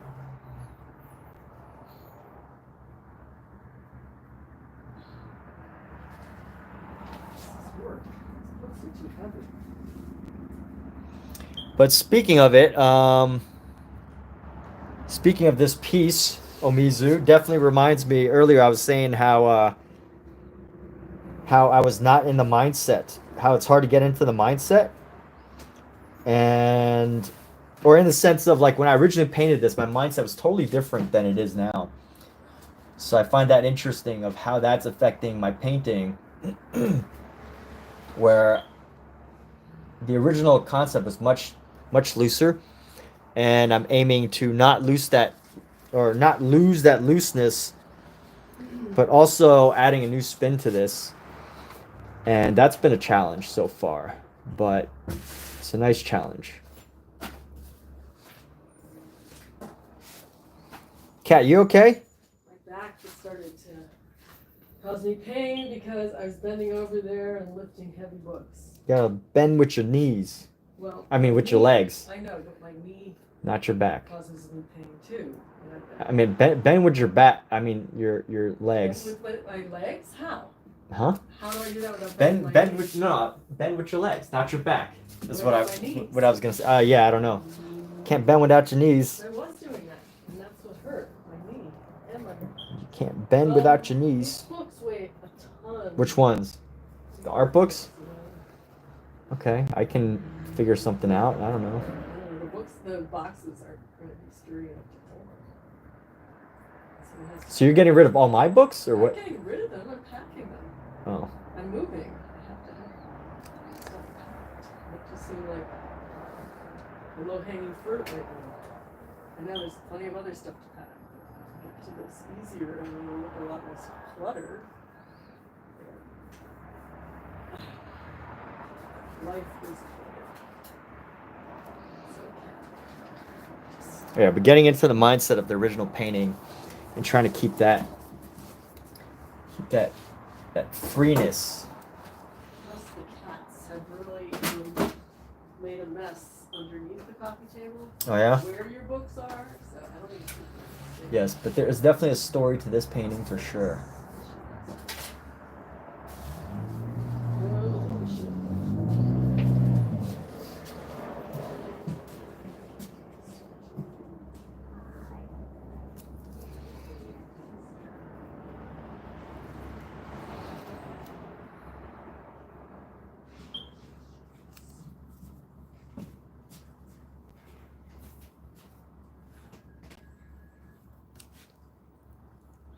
Adding hash marks to these areas, hints of red here and there.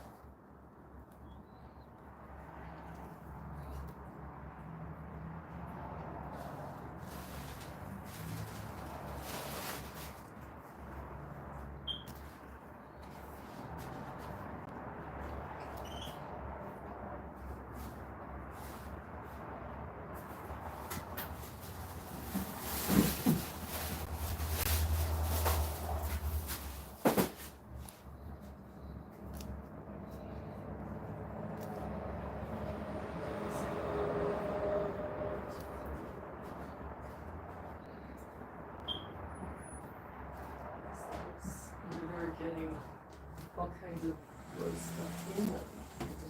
What's gross? The books that were underneath here, the cats have used it as a playground. Oh, get out of here. Yeah, and it's really gross. Is it puked or? It's hard to tell. I can't bend over that one. Not my art books. Yeah, that's where your art books are. No, they puked on my art books. How could they do Yeah, that? they did. I'm trying to figure it out right now. How could they puke on my art books? Not on the books themselves. I haven't found any other ones that I found, but there's puke on the table where the books were. Oh my gosh. So I assume it may have been. Those kittens. Yes. But it's not the kittens, it's just Fern. It's somebody. I don't think the kittens are puking on my books. It's also really gross and dusty. And here we go. We're gonna go into here. Boom, boom, boom, boom, boom, boom.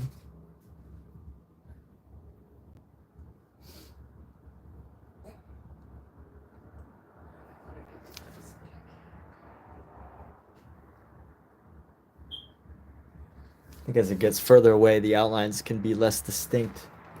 So we can actually go boom right down here.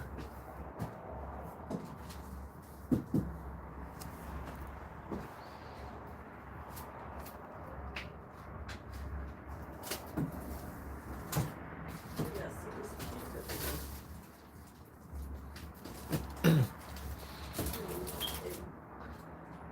a huge truck. Lots of power. And let's see. So, I just stepped on something like a Lego. All right. Okay, here's what we got to do here. We're going to go around with this white here. We're just going to go create some light stripes. So this is actually like a sculpture. And I want to give the sculpture justice by trying to capture it, not necessarily like imperfect, but how I feel. And by the way, this is my interpretation of this artwork, how I feel the artist actually like did the piece. So it's really interesting piece. It's a giant like sphere, but it like rotates. The sphere like rotates. And I feel like it's important to try to capture it in a way that, you know, is an interpretation of what I saw, which is like all these beautiful, different beautiful colors that just went around in a circle around this piece. Look at your air thing. Maybe I can add some reds too. Some reds.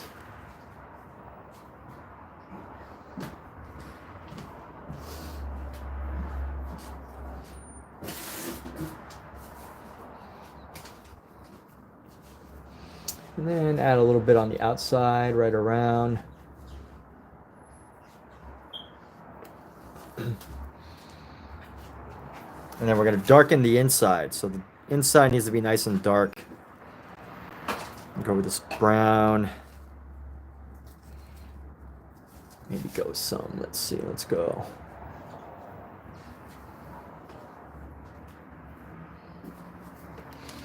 Let's darken it with some blue as well.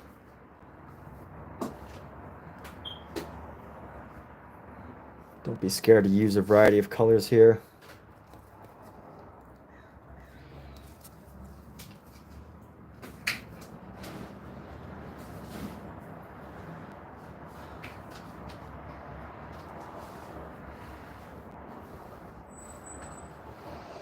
And I think we can actually go around like so.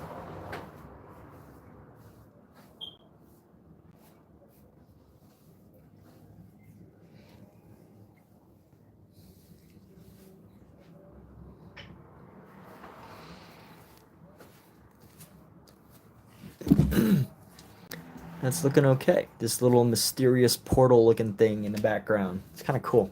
All right.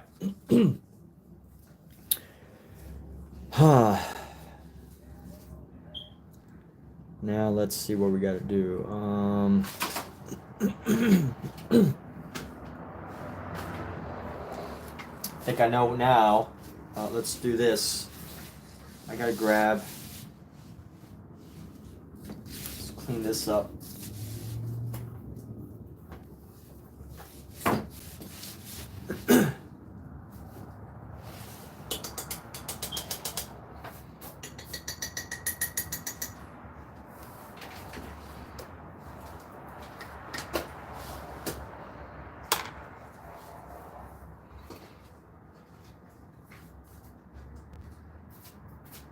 Cats puke on stuff like your work table and your supplies. So much fun.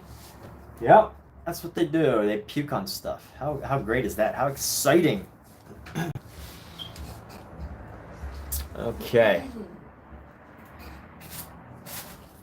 So let's go into this green space.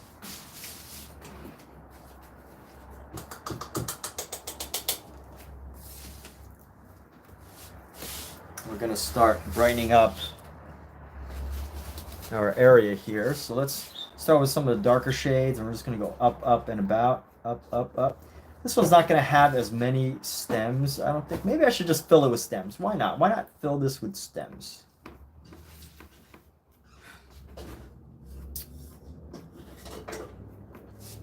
All right, grab our yellow. Don't be shy with our yellows here, and just go up just to lighten. The yellow is just going to lighten what we've got going on here, but not necessarily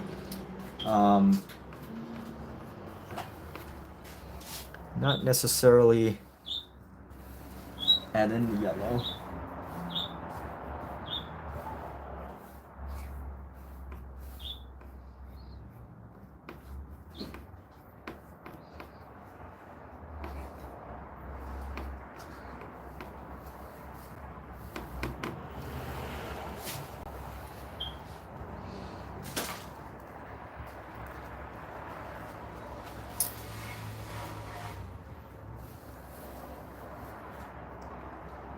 And I think this one needs some more leaves around.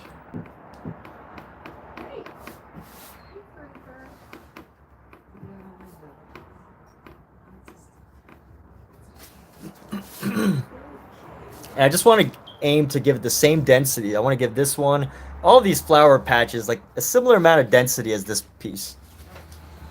Similar density. It doesn't have to be exactly the same.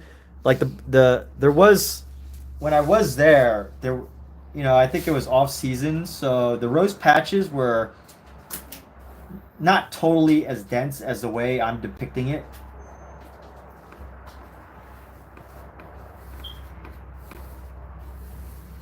But I think for the sake of painting, it's nice to to hyperbolize maybe a little bit what I was seeing.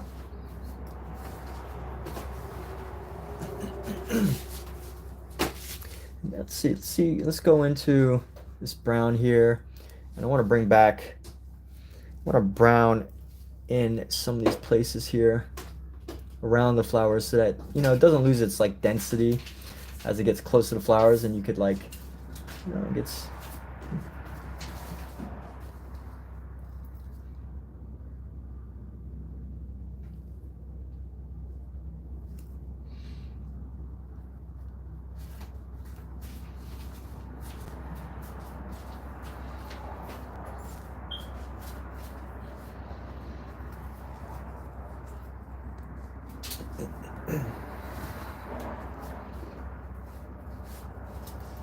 All right. Bookshelves you can have. What'd you say, Kat? Think of all the bookshelves you can have in your studio.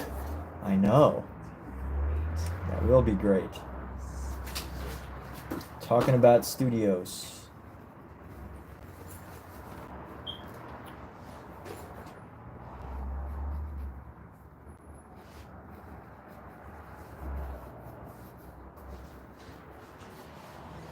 So aiming for a level of density here.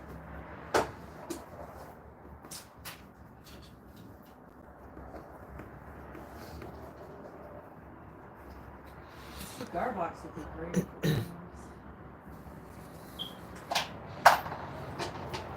And here we go.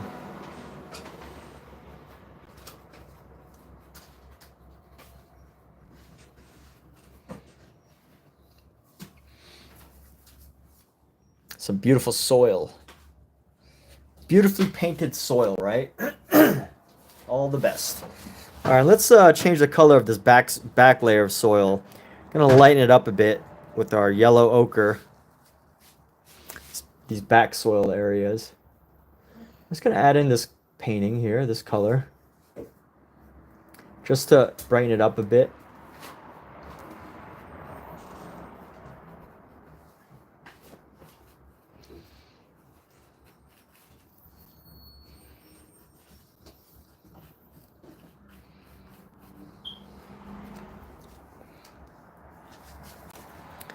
And add in some more yellow ochre for this patch right here. Oh, no, probably need some more brown and yellow ochre. Brown and yellow ochre. Here we go.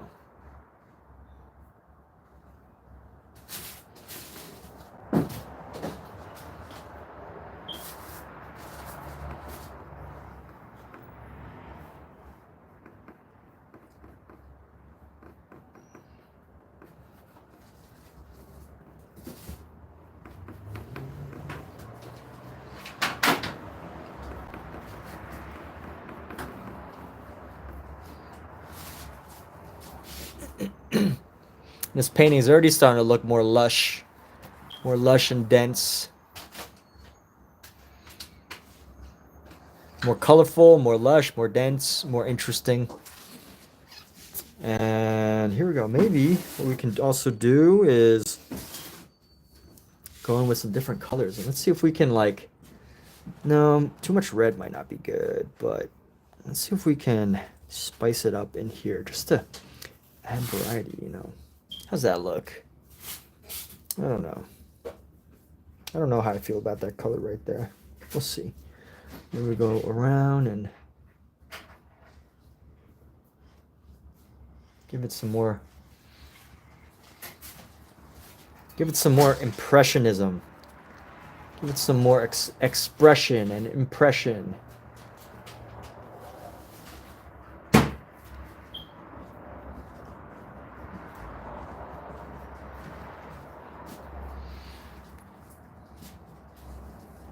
I actually like that.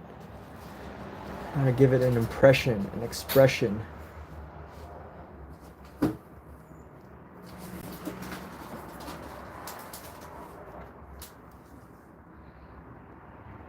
Energy, energy, energy. Let's go with energy, go. Energy.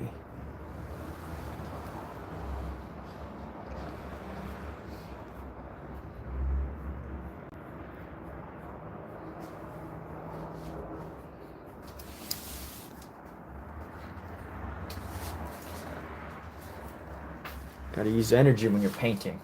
So here we go.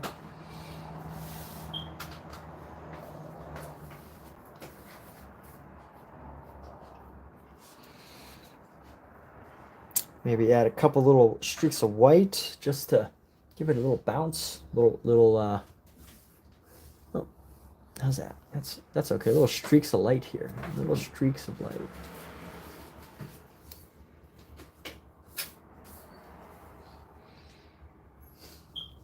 Oh yeah, I like this. Here we go. Bring in our yellow ochre here.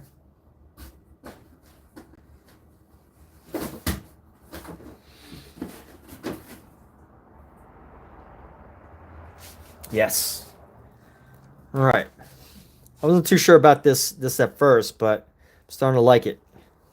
Starting to like how this turns out, how this adds an element of visual interest. An element of visual interest.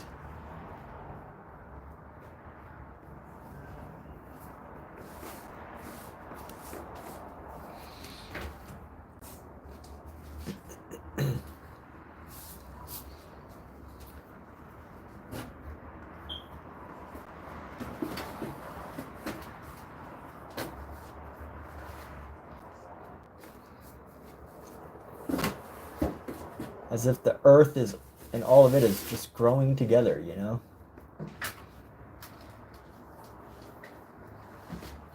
It's all one. Here we go.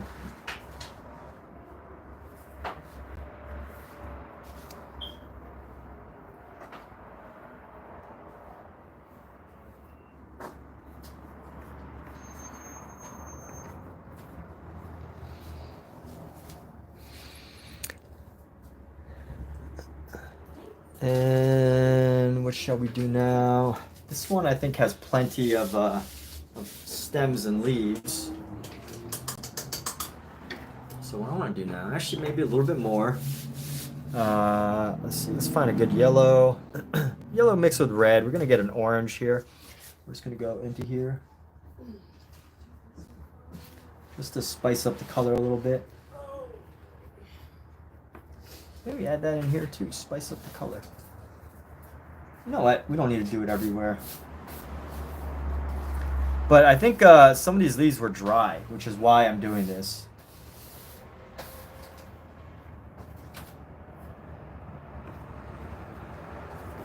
So it does add a little layer of dimension. That good old impressionist feel. And we're gonna add some white flowers. Yes, that's right. We're using white for our flowers here. It's gonna add a lot of interest into this painting here. I actually don't think these were roses. These were like dandelions or something. But I'm just gonna go ahead and I don't remember what these flowers were, honestly.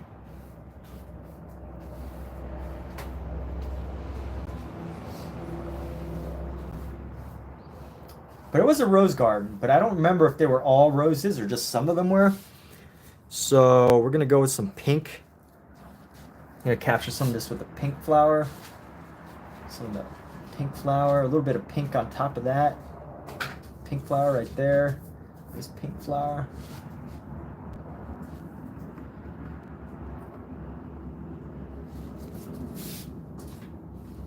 Some roses and pinks. And you know what I will say, that this is starting to feel very impression-y.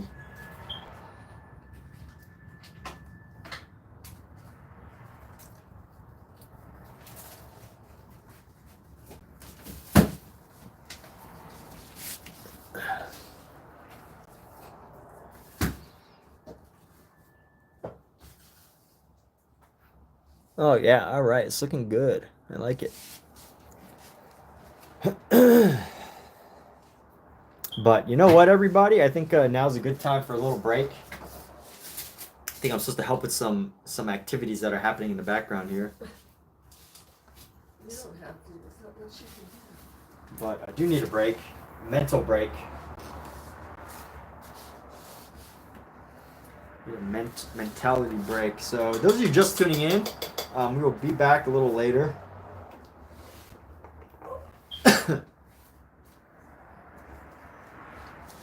But, Mizu, I don't know if you're still here, but thanks for popping in today, as always.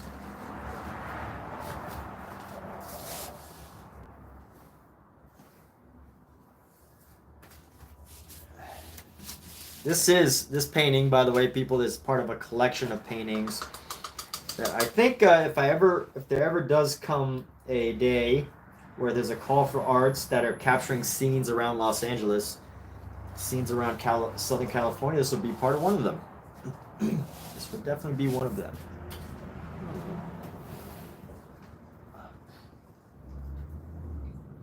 Or one of my submissions for scenes around Los Angeles. And here we go. Let's see. Oh, let me close up my supplies first before I close up these supplies.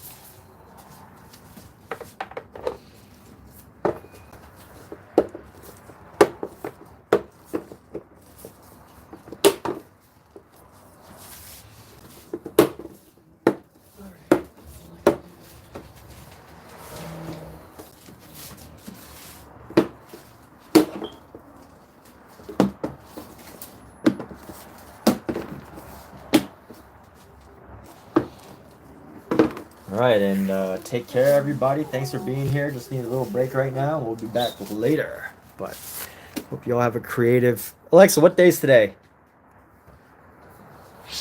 Wednesday, December. Creative Wednesday. Have